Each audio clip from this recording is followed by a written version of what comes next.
जी, नमस्कार। आपका स्वागत है एक बार फिर एक नई क्लास में। भोकाल सीरीज, जैसा कि आपको पता ही है, इन क्लासेस को भोकाल मच रहा है। तो आप सभी के लिए आज मैं उपस्थित हूँ 7वें एपिसोड में, और अभी भी हमारे पास 60 एपिसोड बचे हैं।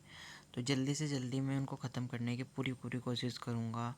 चलिए, इन क्लासेस में लगभग 50 से 60 हज़ार क्वेश्चंस, हज़ार की बात कर रहा हूँ, इतने तो होंगे ही। और चलिए शुरू करते हैं फिर क्लास को। मौर्य प्रशासन में राजस्व वसूली करता अधिकारी यानी राजस्व महा कलेक्टर कौन रहता था? तो कोषाधिकारी रहता था। आपको ये बात पता होनी चाहिए, ठीक है। चलिए, जनजाति नृत्य डांग किस भारतीय राज्य में है? तो गुजरात में है। और वियतनाम मुद्रा भी डोंग की है, ये बात आपको पता होनी चाहिए। अल्लाह रखा, साबिर खान, पंडित कृष्ण महाराज, पंडित ज्ञान प्रकाश और संदीप दास और लतीफ़ खां का संबंध किससे है? तो ये तबला वादक हैं, आपको ये बात पता होनी चाहिए।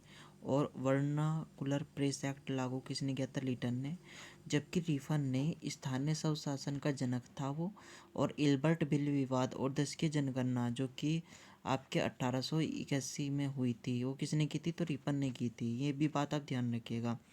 भारतीय पुरातत्व सर्वेक्षण विभाग के संस्थापक कनिंघम थे, इस बात को भी आप ध्यान रखिएगा। और अगर आपसे पूछ ले एग्जाम में कि बताइए एलोरा का किलास मंदिर कहाँ पे, एलोरा का किलास मंदिर किस वंश के लोगों ने बनवाया था? तो राष्ट्रकूट वंश के लोगों ने बनवाया था।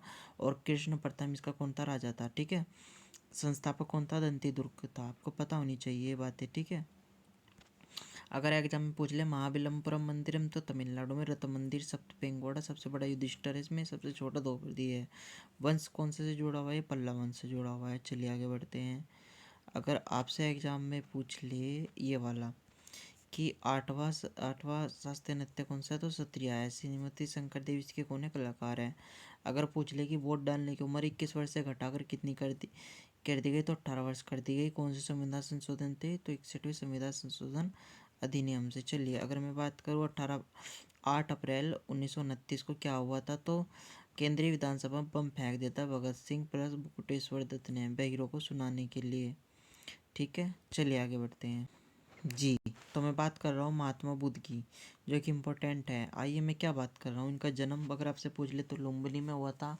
अगर आपसे इनका पहला उपदेश पूछ ले कहाँ दिया? तो सारनाथ में दिया। कौन सा दिया? धम्मचक्र प्रवर्तन अभिधम्म चक्र। सर्वाधिक कहाँ पे दिए इन्होंने उपदेश महात्मा बुद्ध जी ने? तो श्रावस्ती में दिए। मोक्ष और महापरिनिर्वाण कहाँ पे हुआ इनका? कुशीनगर में हुआ। ये बात आप ध्यान रखिएगा। 3 रत्न इनके कौन कौन से हैं? तो बुद्ध है, धम्म है और संघ है। त्रिपिटक में सूत, विनय, अभि। और 4 बौद्ध संगति कहाँ कहाँ हुई? राजगृह, वैशाली, पाटलिपुत्र, कुंडली, वन कश्मीर। पहली बौद्ध संगति आपकी कहाँ पर हुई? राजगृह में। दूसरी वैशाली, तीसरी पाटलिपुत्र, चौथी कुंडवन कश्मीर। चलिए आगे बढ़ते हैं। भारतीय संविधान को कौन सा अनुच्छेद न्याय और निःशुल्क कानूनी सहायता प्रदान कर से संबंधित है? तो आपको पता होना चाहिए 42वें संविधान संशोधन 1976 के तहत जोड़ा गया 39 अनुच्छेद ए, ठीक है। चलिए मैं बात करता हूँ 42वें संविधान संशोधन 1976 में क्या कहते हैं? शिक्षा से जुड़ा हुआ है, जो कि शिक्षा समवर्ती सूची से जुड़ता है, ठीक है, आपको पता होना चाहिए। और इसमें 51वां अनुच्छेद मौलिक कर्तव्य इसमें जुड़ा हुआ है। प्रस्तावना के 3 शब्द जोड़े गए हैं, समाज, पंथ निरपेक्ष और अखंडता, ठीक है। चलिए मैं आगे बात करता हूँ आपका पिंडवनी नृत्य छत्तीसगढ़ से जुड़ा है, फेमस कलाकार तिंजन बाई है, ठीक है। चलिए आगे बढ़ते हैं। जी, तो मैं बात कर रहा हूँ आपके सत्यशोधक समाज की स्थापना किसने की? तो महात्मा ज्योतिबा फुले ने की। और बुक कौन सी थी इनकी? गुलामगिरी थी। ये बहुत इंपॉर्टेंट क्वेश्चन बन जाता है। संयुक्त बैठक अनुच्छेद 108 में, ठीक है। हाँ, और उत्तरी गोलार्ध में ये सबसे बड़ा इम्पोर्टेंट क्वेश्चन बन जाता है आपका कि उत्तरी गोलार्ध में उत्तर अनांत पर सबसे बड़ा दिन कब होता है? तो 21 जून को होता है। ये बात ध्यान रखिएगा आप सभी, ठीक है। सबसे बड़ा दिन कब होता है उत्तरी गोलार्ध में उत्तरी अनांत पर? तो 21 जून को होता है, ठीक है। चलिए मैं आगे बढ़ता हूँ। देखिए, मैं अगर बात करूँ तो साल की सबसे बड़ी रात कब होती है? तो 22 दिसंबर को होती है।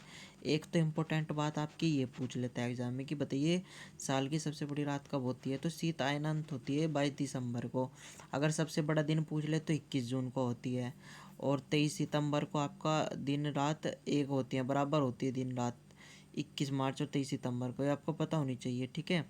आपसे कई बार ये बहुत इंपॉर्टेंट क्वेश्चन बन जाता है, पॉलिटी का है ये, कि कानून के समक्ष समता रूल ऑफ लॉ कौन से अनुच्छेद में है, तो अनुच्छेद कानून के समक्ष समता अनुच्छेद 14 में है आपकी, ठीक है। और एक और बात, ये तो सबसे फेमस क्वेश्चन है मॉडर्न हिस्ट्री का, कि बारडोली 1928 के पर्ची सत्याग्रह का नेतृत्व किसने किया था, तो सरदार वल्लभ भाई पटेल ने किया था, ठीक है। ये बात आपको पता होनी चाहिए। और गरीबी मापन की पद्धति की समीक्षा 2012 में किस समिति का गठन किया, जिसे जून 2014 में प्रस्तुत की, तो रंगरंजन समिति थी, तो आपको पता ही है, ठीक है। चलिए, भारत में आधुनिक नृत्य का जनक कौन है, तो उदय शंकर है, आपको बात पता होनी चाहिए। राष्ट्रपति के खिलाफ महाभियोग संसद किस सदन द्वारा शुरू किया जाता है, तो महाधिवक्ता सदन के रोज हस्ताक्षर नहीं किए जाते 1/4 के। महाभियोग प्रक्रिया के खिलाफ आर्टिकल 61 से जुड़ा हुआ है ये। लोकसभा राज्यसभा में कहीं भी प्रस्तुत हो सकता है। एक एक एक ती, 2/3 कुल का इसमें बहुमत होना चाहिए, ठीक है। आपको एक और बात पता होनी चाहिए, साइंस का क्वेश्चन जुड़ा है कि दो निकटवर्ती गर्तों के बीच की दूरी क्या कहते हैं, हम तरंग दैर्ध्य कहते हैं, ठीक है। चलिए आगे बढ़, आपको पता होना चाहिए कि सार्वधिक तरंग दैर्ध्य कौन सी होती है, लाल रंग की होती है। जैसे कि हम ये क्लासेस ले रहे हैं तो ये भोकाल है, देखो मैंने अभी तक आपको जितने भी क्वेश्चन बताए वो आप मान के चलिए कि हर एग्ज़ाम में इम्पोर्टेंट है। आपको करने क्या पड़ रहा है, इस क्लासेस को आप 2 गुना स्पीड में देखिए, और स्पीड में देखने के बाद इन क्वेश्चन को आप बार बार रिवीजन करते रहिए, क्योंकि क्वेश्चन यही आते हैं। बस क्या होता है, जब भी आप एग्ज़ाम में बैठते हैं तो आपको पता है क्या रहता है, प्रेशर रहता है, दबाव रहता है, तो आप इन क्लासेस को लीजिए और बड़ी अच्छी तरीके से सारी चीज़ें कवर होती रहेंगी। सेविंग देखिए कितना कमाल का क्वेश्चन है, बहुत इंपॉर्टेंट है ये। सेविंग करने के लिए किस दर्पण का प्रयोग किया जाता है, बताइए। अवतल दर्पण का प्रयोग किया जाता है, छाप लीजिए, इसको एग्जाम में आएगा ही आएगा, ग्रुप डी भी लिख लीजिए, ठीक है। बताइए और क्या चाहिए आपको। सेविंग के लिए अवतल दर्पण का प्रयोग किया जाता है। चलिए, हैंसन रोग किससे जुड़ा है, कुष्ठ रोग है ये, लेप्रोसिसी रोग, ठीक है। शून्य, गैस आदर्श गैस अकेले नोबल गैस वर्ग 18 में आती है आपकी ये। चलिए आगे बढ़ते हैं। एक सीमो जनजाति के बर्फ के घर को क्या कहलाते हैं, कि लो वानगेनो झील सर्वाधिक लवणता वाली झील किसकी है, तुर्की की है, ये पता होनी चाहिए आपको, सबसे इम्पोर्टेंट क्वेश्चन है ये आपका। लीजिए और क्या चाहिए आपको, इम्पोर्टेंट क्वेश्चन है ये झील का, झील से जुड़ा हुआ है। और कहाँ की है ये झील, आपकी तुर्की की है, ये कहाँ की है, तुर्की, ठीक है। वानगेनु झील सर्वाधिक लवणता वाली तुर्की की झील है ये। जादूगोड़ा जानकट किसके लिए प्रसिद्ध है, तो ये प्रसिद्ध है आपका यूरेनियम स्पेस के लिए। आइए आगे बढ़ते हैं। तो आज के आपका एपिसोड है ये, नेक्स्ट क्लास में मिलता हूँ एक नए भोकाल क्वेश्चन के साथ, तब तक के लिए जय हिंद जय भारत।